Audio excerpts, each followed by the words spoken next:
Hello friends, welcome to job fair channel. तो आज इस वीडियो में बात करने वाले हैं HAL हिंदुस्तान एरोनॉटिक लिमिटेड की तरफ से जो लेटेस्ट नोटिफिकेशन निकाली गई है उसके बारे में।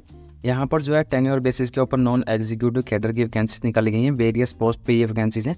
टोटल वैकेंसी जो है वो है आपकी 25 यहाँ पर टोटल वैकेंसी निकाली गई हैं और ये वैकेंसी टेन्योर बेसिस के ऊपर है।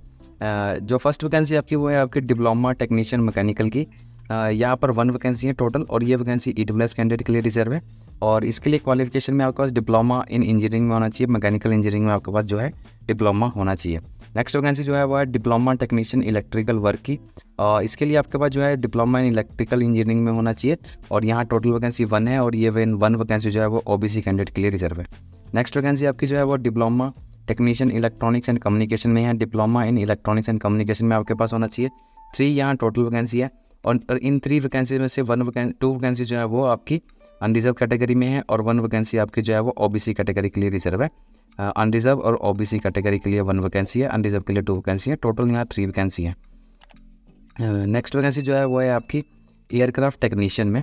एयरक्राफ्ट टेक्नीशियन में यहाँ पर टोटल जो है वो आपकी डिवीज़न वाइज जो वैकेंसीज़ हैं, जैसे जामनगर में आपकी 4 वैकेंसी हैं, भुज के लिए आपकी 2 वैकेंसी है, गोरखपुर के लिए 1 वैकेंसी है, अम्बाला के लिए 3 वैकेंसी है। और ये एयरक्राफ्ट टेक्नीशियन इलेक्ट्रिकल की वैकेंसी है। डिप्लोमा इन इंजीनियरिंग में आपके पास चाहिए, जैसे इलेक्ट्रिकल एंड इलेक्ट्रॉनिक्स में आपके पास जो है डिप्लोमा होना चाहिए। यहाँ पर जो वैकेंसी आपकी जामनगर के लिए 4 वैकेंसी है, इसमें 3 वैकेंसी अनरिजर्व है, 1 वैकेंसी OBC कैंडिडेट के लिए रिजर्व है। भुज के लिए 2 वैकेंसी है, दोनों वैकेंसी अनरिजर्व है। गोरखपुर के लिए 1 है और ये भी अनरिजर्व वैकेंसी है। अम्बाला के लिए 3 वैकेंसी हैं, जिसमें से 1 वैकेंसी EWS और 2 वैकेंसी जो है वो अनरिजर्व कैटेगरी के लिए रिजर्व रखी गई हैं।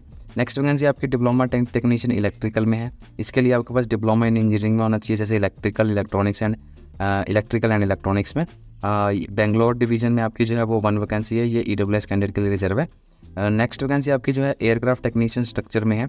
यहाँ पर भी आपकी जो है वो एयरक्राफ्ट टेक्नीशियन स्ट्रक्चर में डिवीज़न वाइज वैकेंसीज हैं, जैसे जामनगर के लिए 2 वैकेंसी हैं। इन 2 वैकेंसी में से 1 वैकेंसी जो है वो आपकी अनरिजर्व है और 1 वैकेंसी आपकी जो है वो SC कैंडिडेट के लिए रिजर्व है। भुज के लिए आपकी 2 वैकेंसी है, 1 वैकेंसी अनरिजर्व और 1 वैकेंसी ST कैंडिडेट के लिए रिजर्व है। गोरखपुर के लिए 2 वैकेंसी है और 1 वैकेंसी आपकी जो है अनरिजर्व है और 1 वैकेंसी OBC कैंडिडेट के लिए रिजर्व है। अम्बाला के लिए 1 वैकेंसी और ये 1 वैकेंसी जो है वो अनरिजर्व कैटेगरी में है।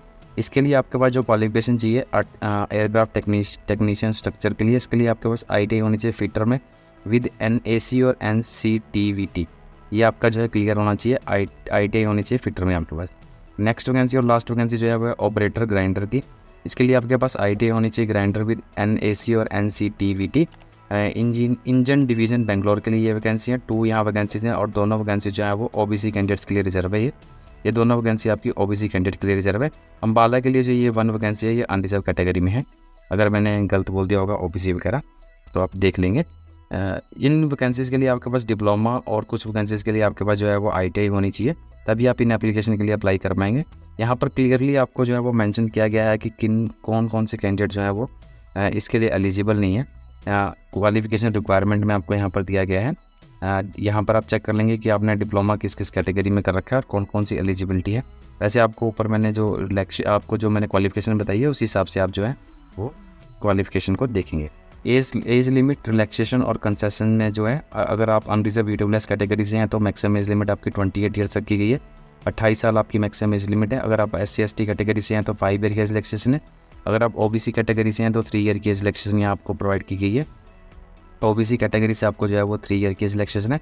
PWBD कैंडिडेट्स को 10 ईयर की एज रिलैक्सेशन यहाँ जो है एज़ पर गवर्नमेंट रूल जो है वो प्रोवाइड की गई है। टेन्योर जो रहेगा आपका वो रहेगा आपका मैक्सिमम 4 ईयर का आपका जो है टेन्योर रहेगा, जिससे आगे बढ़ाया जा सकता है। कम से कम 4 ईयर तक आपका जो है यहाँ पर पीरियड रहेगा, ये सर्विस का पीरियड रहेगा। प्लेसिंग के बारे में आपको जो है मतलब प्लेस ऑफ पोस्टिंग के बारे में आपको यहाँ पर पहले ही बता दिया गया है कि कहाँ ये आपकी पोस्टिंग रहेगी। सैलरी जो आपको प्रोवाइड की जाएगी, अगर आप diploma technician aircraft technician electrical के लिए अप्लाई करने वाले हैं तो 48,000 प्लस जो है आपको यहाँ पर सैलरी मिलेगी। अगर आप एयरक्राफ्ट टेक्नीशियन स्ट्रक्चर ऑपरेटर के लिए अप्लाई करने वाले हैं तो 48,000 जो है वो आपको सैलरी यहाँ प्रोवाइड की जाएगी। 48,000 जो है वो डिप्लोमा के लिए और ITI अगर आपने कर रखी है तो 46 प्लस आपको जो है वो सैलरी यहाँ पर मिलेगी। जो एप्लीकेशन फ़ीस यहाँ रखी गई है वो है आपकी 200 रुपीज़। 200 रुपीज़ आपकी जो है एप्लीकेशन फ़ीस है। ये यहाँ पर आपको बताया गया है एप्लीकेशन फ़ीस 200 रुपीज़ है। और ये अनरिजर्व EWS और OBC कैंडिडेट्स के लिए है 200 रुपीज़। अगर आप SC ST PWD ex serviceman या हॉल में HAL में काम करते हैं तब आपको किसी भी तरह की कोई एप्लीकेशन फ़ीस नहीं पे करनी है।